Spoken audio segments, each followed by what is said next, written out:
But let's move. This is the First Lady's program, right? Yes. Launched in 2010.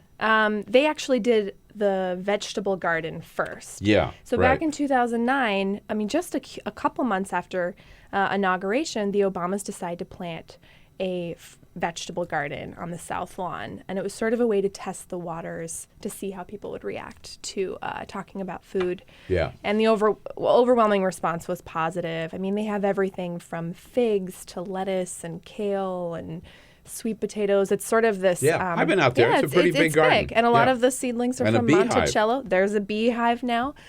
So that was the spark of the conversation about food. And then in 2010, she launches a formal campaign around childhood obesity. And really what our story found is that, people, I think, recognize the visual signs of Let's Move, the garden, maybe the First Lady dancing on Jimmy Fallon or doing push-ups with Ellen. Yeah, but there was really a serious and sophisticated policy side to this. And I think that when you look at it all together, most people would agree that there will be a lasting impact from this.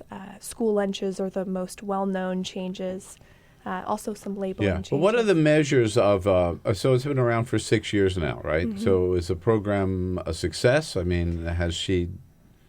we seen any progress in terms of childhood obesity? Well, that is a tough question because it's such a difficult problem to solve. No industrialized country that suffers with obesity has solved their epidemic. So it's a tough problem. Are we number one? We go back and forth with Mexico on being number one. Really? Oh, yes. yeah. You know what we should do? We should build a wall. That way we'd always be number one. We'd always be number one. You know who should pay for it? Mexico. Sorry. Mexico's I'm sorry. We do go back and forth for that honor of being the fattest country in the world. But to your question about progress, there is some hopeful signs around the youngest children. So preschool age children, there have been some small studies that have shown that we're maybe moving in the right direction, perhaps reducing childhood obesity. But it's early. It's still too early to say. Every expert we talk to is hopeful that these changes are going to make a dent, but we have certainly not seen, a full-on reversal of childhood obesity. Well, I tend to be a skeptic generally, right? But particularly, it may not be fair to say, but like First Lady programs like Just Say No with Nancy Reagan. Disaster, total disaster, right? And, Tipper Gore, well, she wasn't First Lady, but Second Lady, right, about record labels and that kind of, so some of these programs are just sort of, I think, just PR stunts, right? There's but certainly... This is not, you're saying. This is a serious... This is both. There's PR, there's big flashy PR with, the Sesame Street by the way, characters. this is necessary. Yeah. As long as there's more to it than that. Right. Well, I think the one counterpoint, a lot of people would point to Lady Bird's kind of beautification campaign. A lot of people pointed to me. They said, we would still be throwing trash out our windows if that hadn't been a national conversation. No. So there's some you guys don't throw trash out your windows? No, that was a hugely significant program. And there are some other examples where First Ladies will... By the way, I just have to say, because Congressman Sam Farr is going to be our guest on Wednesday in the studio when he comes back from Cuba with President Obama.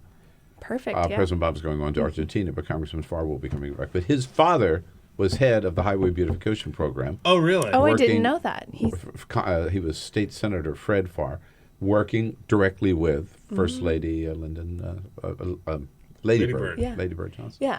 And there are other examples where, other First Ladies get involved in policy. Obviously, we all know about the Hillary Clinton example and the backlash there. But, even Laura Bush, there are certain examples around breast cancer policy where agencies get involved. Literacy was her big issue. Yeah. So it's not in any way rare for a First Lady to be involved in policy. But what I think is interesting about First Lady Michelle Obama is that there really hasn't been a broad recognition of the policy side. So, she and her team got rid of the food pyramid. Now we have My Plate, the symbolic, it's a plate divided into 4 and half of it's supposed to be fruits and vegetables to sort of simplify the message. And it was also long overdue. The food pyramid is so outdated.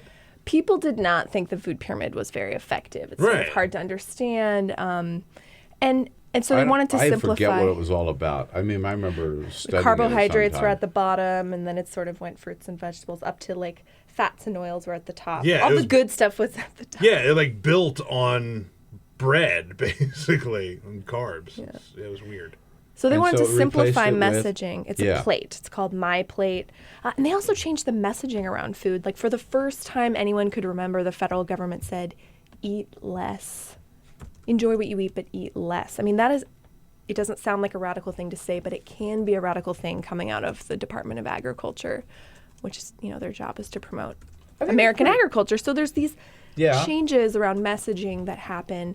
Also, we're getting a new nutrition facts panel. So the nutrition facts panel on every food package, it's widely considered the most reproduced graphic image, perhaps in the world. It's on Which is what? the nutrition facts. That's on every bottle and package that you buy. Telling you It's how getting much its first salt, update. sugar, and all that kind of All- stuff. yeah, and yeah. it's going to, the calories are going to get big. So like the font size is going to be huge on the calories. They're updating serving sizes.